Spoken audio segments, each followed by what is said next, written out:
Hello, everyone, and welcome back to another review from me to you. I hope you like it and leave a comment too.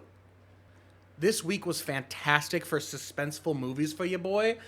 So if you're into that kind of thing, check out my review of Jordan Peele's Nope. I just put it up last night. I know it's a little late. Probably the funniest review I've done so far because of a mishap I had while recording it. I watched Nope the same day that I watched the movie that I'm talking about today in this video, and that movie is called Resurrection. Now, if you haven't heard about this movie, that's okay. I didn't hear about it until it fucking dropped in the theater. So I just read a quick synopsis and went into it, and I loved it. This movie is starring Rebecca Hall and Tim Roth. The film follows Maggie, a single mother of a soon-to-be 18-year-old daughter. Her life seems to be unassuming and safe, and she keeps control over her life as much as she can, until one day when she sees a man from her past that brings back all the trauma and pain he caused her over 20 years ago. First, I gotta say, Rebecca Hall is so killer in this role.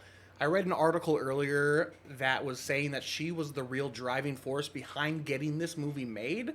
Once she showed interest in playing that lead role of this movie, her name alone got more people invested in making the screenplay into a reality. In an interview with Rebecca, she said the role interested her because it seemed like a challenge. And you can tell she put her all into this role. Like, goddamn, her performance is realistic and heart-wrenching.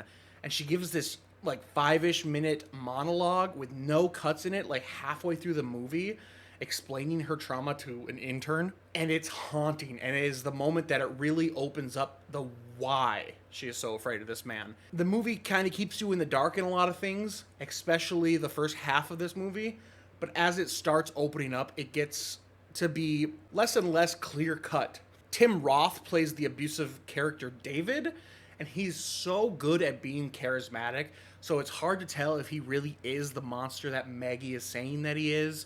And then he'll come out of left field and do something really abusive to her, like make her do some fucked up shit, like walk to work without her shoes on. And he plays in that gray area of being the bad, abusive piece of shit like we think he is, and also being such a charismatic person who seems to actually care about this character and believe in the things that he's saying. I don't want to give away too many spoilers, so I'm not going to go into like a ton of detail about the rest of the plot, but honestly, I don't think it makes like total sense.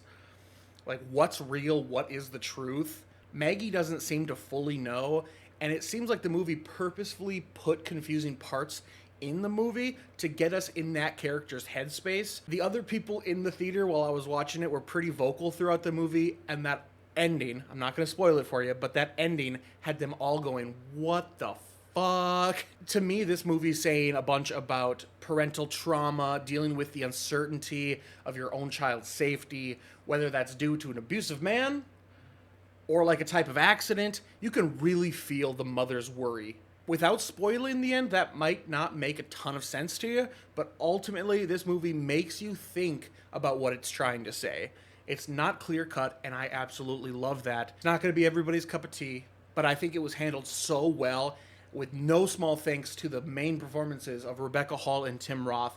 I can't understate how much I loved watching Rebecca Hall in this movie. She is absolutely captivating throughout the whole thing. Tim Roth as well plays such a cool character. I don't need to 100% know exactly what this movie's saying. I can interpret it in multiple different ways, and I think that's the real beauty of this movie. It would be interesting to hear what everybody else thinks about it.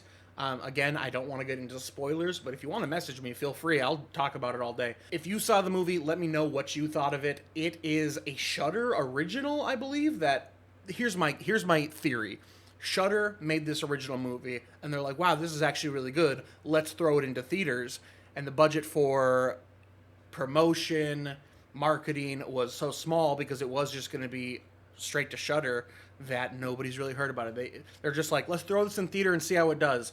And honestly, it's been doing okay. As far as I'm aware from working in the box office at a theater, this movie seems to be doing a bit better than that movie Vengeance, which is cool to see. It's cool to see a smaller budget horror movie get this much love. I recommend checking it out. I can't imagine it's going to be in theaters for super long, so go check it out. If not, I'm sure it'll be on Shudder within a few months, is my guess. If you enjoy it, let me know what you think. That's really all I got about this one. I just took a shower, so yeah, I look like this, but it is what it is, you know what I mean? Thank you guys so much. This weekend, I'm planning to see Bullet Train and Bodies, Bodies, Bodies, and do a couple reviews. Also, this Monday, August 8th, I'm going to be going live with a new podcast. It's going to be a very preliminary episode where we're just going to kind of work out some kinks. We probably won't even call it episode 1. We'll call it the beta episode because we're beta cucks. Anyway, that will be out this Monday live, and then I'll probably cut it up and then put something on my channel to give you more information about that in the future. But like, comment, subscribe, do whatever you want. Pet your dog. If you haven't seen your cat in a while, just go pick it up and cuddle it. We'll see you in the next one, which should probably be Bullet Train. Bye!